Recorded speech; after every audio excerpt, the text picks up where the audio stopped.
하루의 시작을 말씀으로 6월 17일 화목한 큐티 목요일에 오신 여러분들을 환영합니다. 오늘도 저를 따라서 함께 큐티를 해보도록 할게요. 먼저 기도하고 시작하도록 하겠습니다. 하나님, 오늘도 우리 눈을 열어서 주의 말씀에서 놀라운 것을 보게 해주세요. 예수님의 이름으로 기도드립니다. 아멘.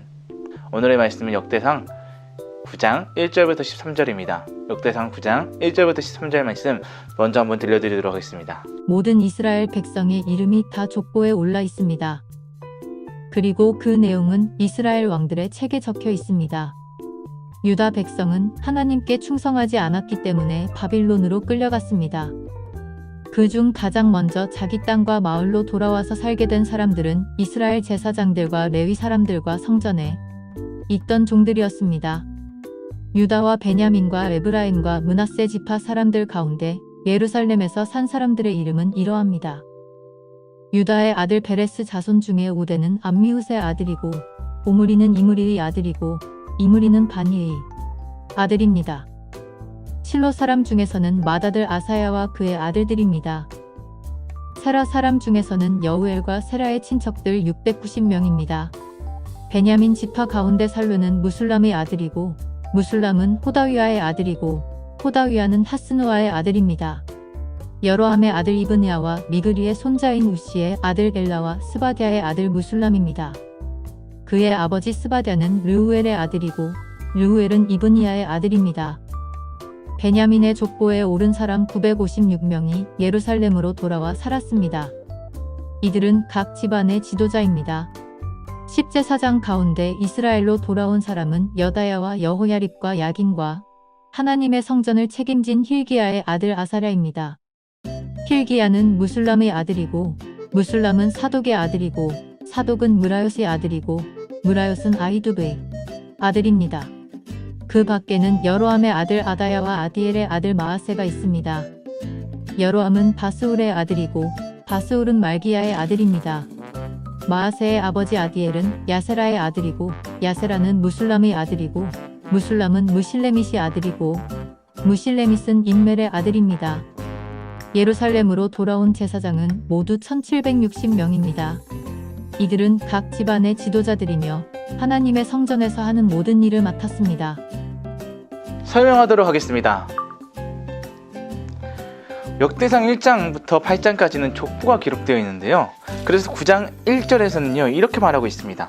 모든 이스라엘 백성의 이름이 다 족보에 올라와 있습니다 라고 하고 있습니다. 그리고 유다 백성은 하나님께 충성하지 않았기 때문에 바벨론으로 끌려왔습니다 라고 오늘 1절은 시작하는데요. 그런데 2절 말씀 보면요 뭐라고 써있냐면, 그중 가장 먼저 자기 땅과 마을로 돌아와서 살게 된 사람들은 이스라엘 제사장들과 레위 사람들과 성전에 있던 종들이었습니다 라고 합니다. 누가 먼저 돌아왔나요? 제사장, 레위 사람들, 성전에 있던 종들이었습니다. 쉽게 말하면 예배를 드릴 수 있도록 섬기던 사람들이 예루살렘으로 가장 먼저 돌아왔다고 하는 겁니다.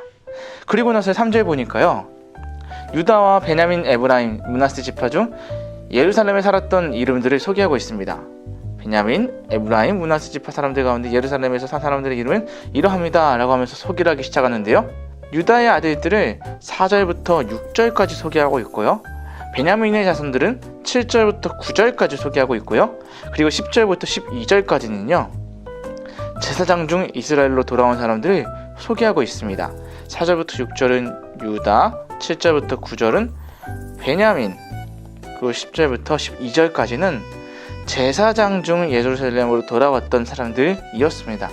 그리고 마지막 13절 말씀인데요, 이 말씀을 함께 읽어보자 하는데요, 예루살렘으로 돌아온 제사장은 모두 1760명이었습니다. 이들은 각 집안의 지도자들이며 하나님의 성전에서 하는 모든 일을 맡았습니다 라고 합니다.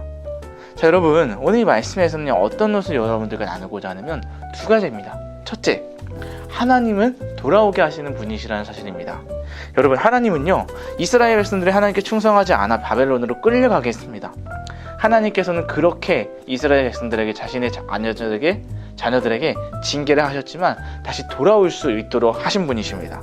하나님은 죄를 지은 자신의 자녀들을 징계하신 후에는 반드시 회복한다는 사실, 돌아오게 한다는 사실을 기억했으면 좋겠고요. 두 번째, 가장 먼저 해야 할 일은 예배라는 사실입니다. 이스라엘의 남은 자들 중에서 제사장들과 레위인들이 가장 먼저 예루살렘으로 돌아오게 했습니다. 그 이유는 무엇을 회복하기 위함인가요?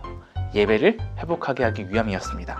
이처럼 하나님께서 가장 중요하게 생각하는 것은요, 예배입니다. 예배를 가장 먼저 중요하게 생각하는 저와 여러분들이 되었으면 좋겠습니다. 이 시간 먼저 생각하기로 넘어가 보도록 하겠습니다. 유다가 패망하고 바벨론에 포로로 잡혀갔어요. 이는 하나님께 죄를 지었기 때문이에요. 이제는 바벨론의 포로로 잡혀갔던 백성들이 예루살렘으로 돌아오고 있어요. 그러나 그곳은 오랜 시간 비어있어 회복이 필요했어요. 유다, 베냐민, 에브라임, 므낫세 지파가 예루살렘으로 돌아왔어요. 그리고 하나님께 예배하는 데 필요한 제사장 1760명도 돌아왔지요. 제사장은 하나님께 예배를 드리는 데 중요한 역할을 가져요. 먼저 제사장들 중에 제사장들이 돌아왔다는 것은 예루살렘 회복하는 데 예배가 가장 중요하다는 것이고요. 하나님이 예배하는 것이 제일 중요해요 라는 겁니다. 그래서 오늘 큐티 제목도 예배가 중요해요 라는 것이고요. 바벨론에서 예루살렘으로 돌아온 제사장들은 무슨 일을 했을까요? 관찰하기인데요. 13절 말씀을 한번 볼까요? 1760명이었습니다. 그리고 그들은 무슨 일을 했냐면 성전에 하던 모든 일을 맡았습니다. 1760명이 성전에서 하는 모든 일을 맡았습니다 라고 13절에서 말을 하고 있습니다. 그렇다면 이 시간 결심하기입니다. 예배를 중요하게 생각하지 않은 적이 있나요? 앞으로 예배를 어떻게 드릴지 적어보세요. 마음 다해 예배해요. 떠들지 않아요. 하나님께 집중해요. 이렇게 예배하는 저와 여러분들이 되었으면 좋겠습니다. 기도하고 마치도록 하겠습니다. 사랑하는 하나님, 예배를 소중히 여기는 마음을 주세요. 예수님의 이름으로 기도드립니다. 아멘.